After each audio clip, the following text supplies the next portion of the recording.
In this video, we will be exploring 4.4 using shadows to find heights, and you're using similar triangles where those shadows create triangles.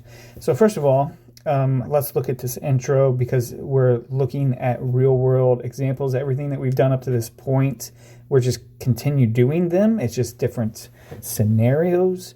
It says if you can find the height of a school building by climbing a ladder and using a long tape measure, you can also use easier and less dangerous ways to find the height. So for example, we have the Statue of Liberty. If you didn't want to climb the Statue of Liberty and be at the top, and there we go, be at the very top, drop a tape measure down to the very bottom, and you'd need a pretty long tape measure. If you didn't want to do that, then you're going to need to use math. Okay, and in this idea, you're using these similar triangles. Okay, and you can actually do that, and hopefully, if it's nice outside, we will be able to go out and do this, or you will be able to do this at home to measure something that is immeasurable, meaning too tall or too high for you to actually measure. Okay, so this is how the method works. So on the left, you have something that's really tall, like the Statue of Liberty.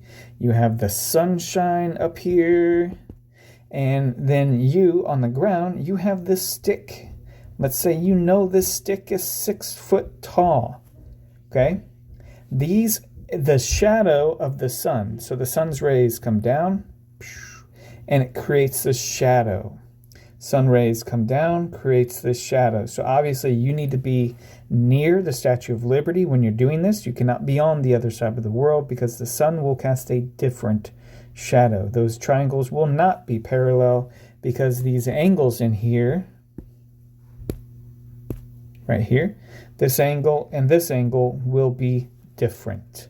So that's very important. Remember, similar triangles have the same angles. All right, so now once you get those similar shapes, those similar triangles, because all of these things you can measure, all of these things over here you can measure, and you can measure the shadow of the Statue of Liberty. Depending on the time of day, if it's dawn or dusk, your shadow will be really long. If it's high noon, it probably won't have a shadow at all. So you want some time in between those times so it has a shadow. Okay, but you can measure this shadow. You can even measure the length of the stick, which is the whole idea. And then once you have two triangles, you just do what we've been doing in the last couple sections. And you can figure out what the scale factor is or set up your ratios to solve for the missing sides, which would be the length or the height of your Statue of Liberty. Here's some of the big questions. Number one, why are corresponding angles of the large triangle and the small triangle congruent? Remember, congruent means equal or the same. And we talked about that with the sun, because you have to be in the same area. You can't be in a different state because the sun will cast a different angle. So these angles right here are going to be the same because you are near where the Statue of Liberty is at that time. So the sun's rays will cast a same angle on those triangles. Okay? The similarity of the triangles, they will be similar because all of the angles are the same and you are near the Statue of Liberty. Okay, then how can you use the shadows to find the height of the Statue of Liberty? Well, again, we would need this shadow and that shadow minimally, right? Because if we know them, those are congruent to each other. The shadows would be not congruent to each other, but they would be corresponding, right? So then we would, if we knew them, we could find the scale factor and then go from there. And so these are the three things that you would need to be able to measure in order to find all the missing parts on that triangle. Now, for this, there's not much that we're going to do together because hopefully we'll get a chance to go outside and to find some shadows of things that we normally couldn't measure. But if you look down on part D, right, so A, B, and C, if you can get outside and find some things to measure, then do that. Definitely make sure you can do that. Otherwise, let's take a look at D. It says a tree casts a 25-foot long shadow. So let's draw this. Here's our tree. Here's the shadow. So the shadow is 25 foot long. Okay, this is the shadow of the tree. Then it says at the same time a 6-foot stick. So here's our 6-foot stick. Okay, so the height of this is 6 foot. Casts a shadow that's 4.5 feet. Okay, so here's our shadow right here. Oops, let me fix that a little bit. So here's our shadow, and this shadow is 4.5 feet. So from there to there, it's 4.5. How tall is the tree?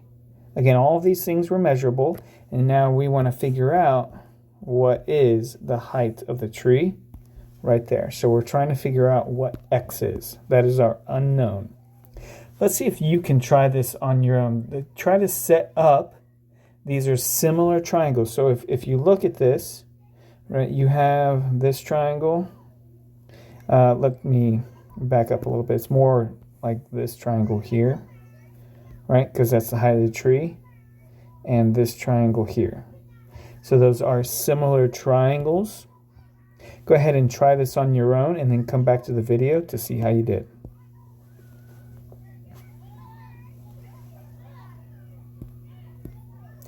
So if those are similar triangles, these are going to be congruent to each other.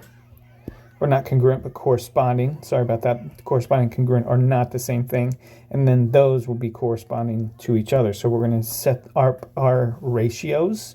So this right here, that is our x. We don't know what that is. Okay, so if we set up our ratios, let's do x over 25 is equal to 6 over 4.5.